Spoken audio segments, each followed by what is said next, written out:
What's the meaning of away day?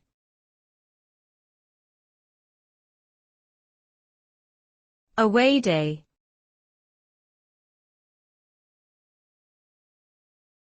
Away day.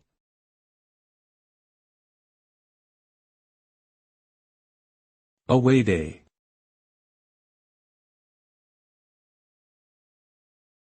Away day.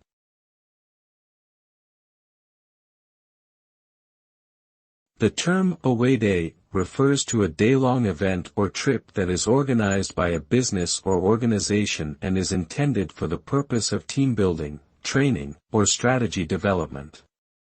Away days can take place at a variety of locations, such as hotels, resorts, or conference centers, and may include activities like workshops, presentations, and group exercises.